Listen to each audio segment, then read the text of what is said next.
নমস্কাৰ crack Assam exam YouTube চেনেলৰ অন্য এটা ভিডিঅলৈ আপোনাক পুনৰবাৰ স্বাগতম জনাইছো। আজিৰ ভিডিঅ'টোৰ প্ৰথম প্ৰশ্নটো দিয়া আছে how long did it precisely take to create the constitution of India. ভাৰতৰ সংবিধানখন সম্পূৰ্ণৰূপে প্ৰস্তুত কৰিবলৈ মুঠ কিমান দিন সময় লাগিছিল? ইয়াত দিয়া থকা অপচন 4টাৰ ভিতৰত শুদ্ধ উত্তৰটো হ'ব চি। ভাৰতৰ সংবিধানখন সম্পূৰ্ণৰূপে প্ৰস্তুত কৰিবলৈ মুঠ 2 বছৰ 11 মাহ 18 দিন সময় লাগিছিল। Next question to dia ase what is the name of the largest state in northeast India? Uttar Purb Bharator ataitকৈ ডাঙৰ ৰাজ্যখনৰ নাম কি? ইয়াত দিয়া থকা অপচন 4টাৰ ভিতৰত শুদ্ধ উত্তৰটো হ'ব এ। মাটিকালি অনুসৰি উত্তৰ পূব ভাৰতৰ আটাইতকৈ ডাঙৰ ৰাজ্যখন হ'ল Arunachal Pradesh. Next question to dia ase how many states are there in northeast India? উত্তৰ পূব ভাৰতত মুঠ কিমানখন ৰাজ্য আছে? ইয়াত দিয়া থকা অপচন 4টাৰ ভিতৰত শুদ্ধ উত্তৰটো হ'ব চি। উত্তৰ পূব ভাৰতত মুঠ 8খন ৰাজ্য আছে।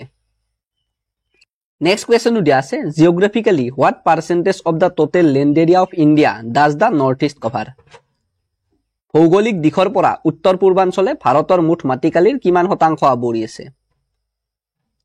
ইয়াত দিয়া থকা অপচন 4টাৰ ভিতৰত শুদ্ধ উত্তৰটো হ'ব বি। ভৌগোলিক দিশৰ পৰা উত্তৰ পূৰ্বাঞ্চলে ভাৰতৰ মুঠ মাটিকালিৰ 8% মাটি আৱৰি আছে। Next question to dia ase what is the name of the third largest peak in the world? পৃথিৱীৰ তৃতীয় বৃহত্তম শৃংগটোৰ নাম কি? ইয়াত দিয়া থকা অপচন 4টাৰ ভিতৰত শুদ্ধ উত্তৰটো হ'ব বি। পৃথিৱীৰ তৃতীয় বৃহত্তম শৃংগটোৰ নাম হ'ল কাঞ্চনজংঘা শৃংগ। ভিডিঅ'টোত আগলৈ যোৱাৰ আগতে আপোনালোকক জনাব বিচাৰিছো যে এইখন আমাৰ চেনেলৰ তৰফৰ পৰা 8000তকৈও অধিক প্ৰশ্নৰে সম্পূৰ্ণ পাঠ্যক্ৰম অনুসৰি প্ৰস্তুত কৰা বেষ্ট ই গাইড বুক হয় আৰু অসম চৰকাৰৰ পৰা মুকলি কৰা 12600টা তৃতীয় আৰু চতুৰ্থ বৰ্গৰ নতুন পদৰ লিখিত পৰীক্ষাৰ বাবে এই ই বুকখন খুবেই প্ৰয়োজনীয় হ'ব আৰু আমাৰ বিশ্বাস আছে যে এই ই বুকখনৰ পৰা এই পৰীক্ষাত ভালেখিনি প্ৰশ্ন কমন আহিব। গতিকে যদি আপুনি এই ই বুকখন ডাউনলোড কৰিব বিচাৰে তেন্তে ডেসক্ৰিপচনত দিয়া থকা লিংকটোত ক্লিক কৰি অতি কম মূল্যত ডাউনলোড কৰি ল'ব পাৰে। ধন্যবাদ। নেক্সট কুৱেশ্যনটো দিয়া আছে What is the total height of Kanchenjunga peak? Kanchenjunga শৃংগটোৰ মুঠ উচ্চতা কিমান? ইয়াত দিয়া থকা অপচন 4টাৰ ভিতৰত শুদ্ধ উত্তৰটো হ'ব ডি। কাঞ্চনজংঘা শৃংগটোৰ মুঠ উচ্চতা হ'ল 8586 মিটাৰ বা 28169 ফুট।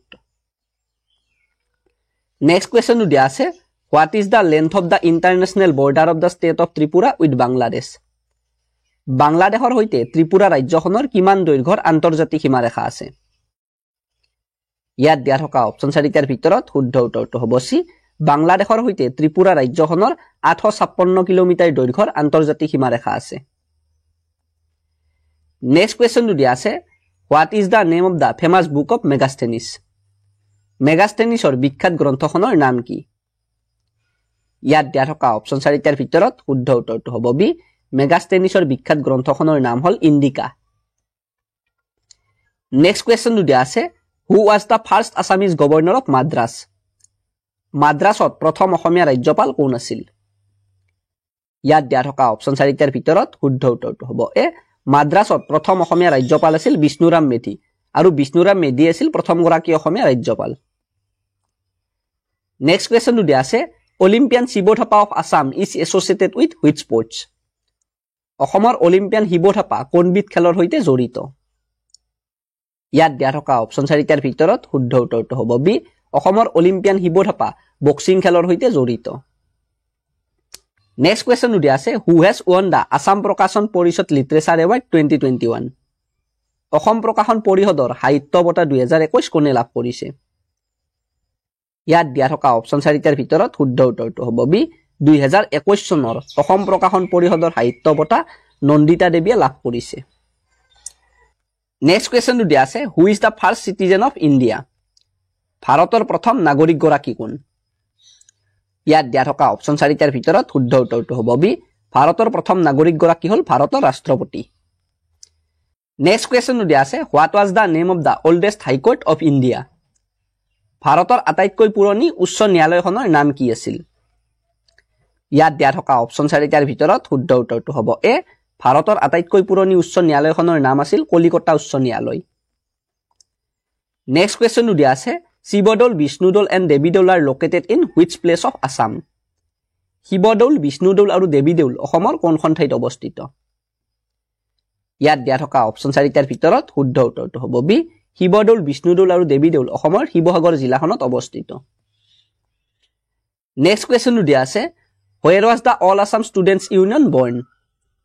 সদৌ অসম ছাত্ৰ সন্থাৰ ক'ত জন্ম হৈছিল ইয়াত দিয়া থকা অপচন 4টাৰ ভিতৰত শুদ্ধ উত্তৰটো হ'ব সি সদৌ অসম ছাত্ৰ সন্থাৰ শোণিতপুৰ জিলাৰ তেজপুৰত জন্ম হৈছিল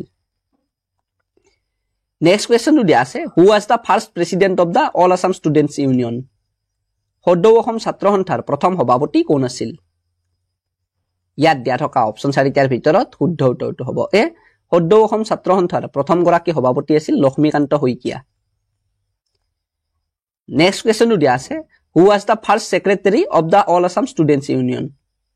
সদৌ অসম ছাত্ৰ সন্থাৰ প্ৰথম সম্পাদক কোন আছিল ইয়াত দিয়া থকা অপচন 4টাৰ ভিতৰত শুদ্ধ উত্তৰটো হ'ব বি সদৌ অসম ছাত্ৰ সন্থাৰ প্ৰথম গৰাকী সম্পাদক আছিল দিলীপ ভট্টাচাৰ্য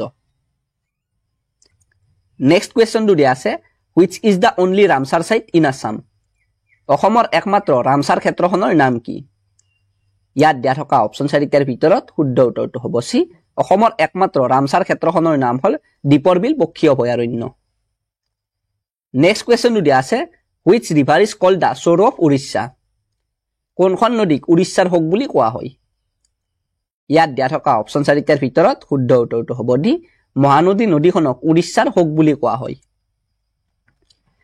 নেক্সট কোৱেশ্চনটো দিয়া আছে What was the name of the only novel written by Lakshminath Bezbaroa Lakshminath বেজবৰুৱাই লিখা একমাত্ৰ উপন্যাসখনৰ নাম কি আছিল ইয়াত দিয়া থকা অপচন 4টাৰ ভিতৰত শুদ্ধ উত্তৰটো হ'ব এ লক্ষ্মীনাথ বেজবৰুৱাই লিখা একমাত্ৰ উপন্যাসখনৰ নাম আছিল পদুম কুঁৱৰী নেক্সট কোৱেশ্চনটো দিয়া আছে Where is the saying অহিংসা পৰম ধৰ্ম taken from? অহিংসা পৰম ধৰ্ম বাণীটো ক'ৰ পৰা লোৱা হৈছে ইয়াত দিয়া থকা অপচন 4টাৰ ভিতৰত শুদ্ধ উত্তৰটো হ'ব ডি অহিংসা পৰম ধৰ্ম বাণীটো মহাভাৰতৰ পৰা লোৱা হৈছে নেক্সট কোৱেশ্চনটো দিয়া আছে What is the name of the first reserve forest in India?